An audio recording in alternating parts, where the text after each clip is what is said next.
Well, good day, everyone. Carpo with you once again. You'll notice I've been filming nature instead of my mug lately. I don't mind being on camera, but what's the point, really? If I have something important, really important to say, I guess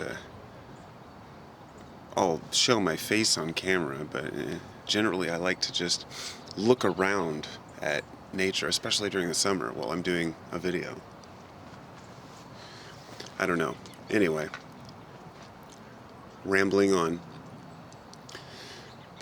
I was coming home, going to pick up my son at school, and we were walking.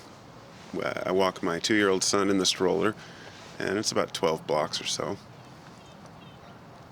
We got out there. We're walking up the street. I look down 2 streets away, and there's a cop car. Well, there's like a state cop that lives like 3 blocks up.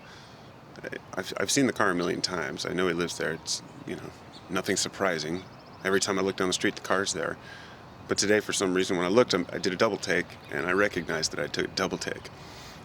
And it all at once brought this flood of thoughts of why do I think this way, or like why would I do a double take to a cop car? I know something like that seems small, but for a guy like me who always thinks too critically about everything, I ended up analyzing it, remembering back to my past when I was afraid to admit that, or afraid to get arrested for smoking pot, or, afraid of getting pulled over. And over the years, I've been able to get to the point where now cops don't even faze me. In the old days, say 15 years ago, if I drove past a cop, I would get nervous and look in my rear view, It's like, oh shit, is he going to pull me over for something? I think it all started with my first car, which was a orange 78 Volkswagen bus with dead stickers all over it, tinted windows, and me with my hair down to my ass and a tie-dye shirt driving it. Got pulled over several times, once, for nothing. And anyway, I was thinking about how the things that we see around us, the world around us, is interpreted so much by our subjective experience. And how another person might view that cop car and think it's someone there to help me or to save me, or, whatever, a million different views people could have on a million different subjects. And how environmentally we're so programmed. So what do? We take advantage of that. We have to harness that. But what it really got me thinking about was the situation that we're in as a society today, where we can't seem to get out of this.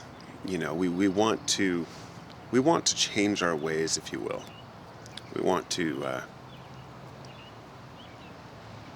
I don't know. We want to be a better species, I think, as a whole, and we know we can.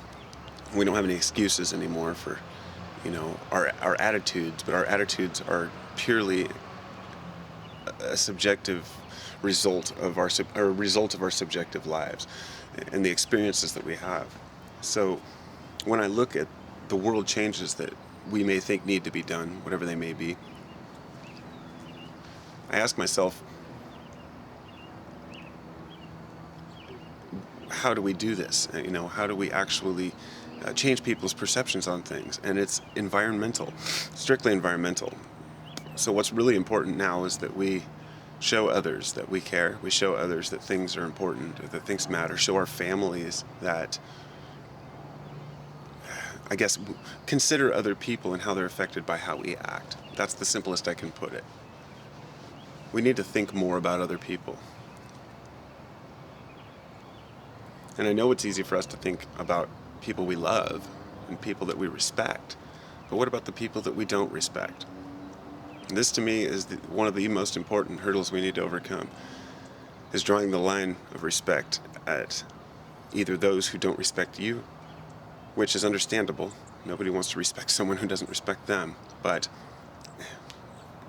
it seems to be an important way for us to deal with one another, because if we find ourselves criticizing each other, then that becomes part of our paradigm, part of our cop car double take, if you will.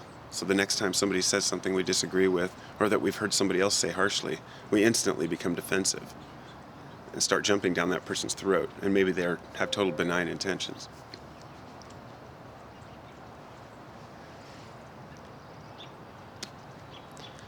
There's not much else I can really say about it. I don't really know. I guess if I were to try to sum up the whole point of this video, it would be that it's easy to put off what we need to do onto the next generation, or put off the problems that we have today on the previous generation, rather than just saying how I act right now in my life is the most important thing. The decisions I make, the choices I make, how I behave around people is the most important thing. And the reason why I believe that is because the good decisions I've made in my life have been quite often a result of observing other people who came before me, whether they be creators, artists, philosophers, politicians, whatever it may be. The people who made an impact not just in society or in their own lives, but the people who felt in their heart that they were making a change, and they seem happy because of it. And happiness being that subjective thing. Hey, kitty. Well, I don't really know how else to put it, except to stop blaming society for our problems, stop blaming the government for our problems, stop blaming each other, and start living the way we want to be living, and we will be treated in kind. At least, I hope so. So have a great day, everybody, and I hope you all are doing fantastic.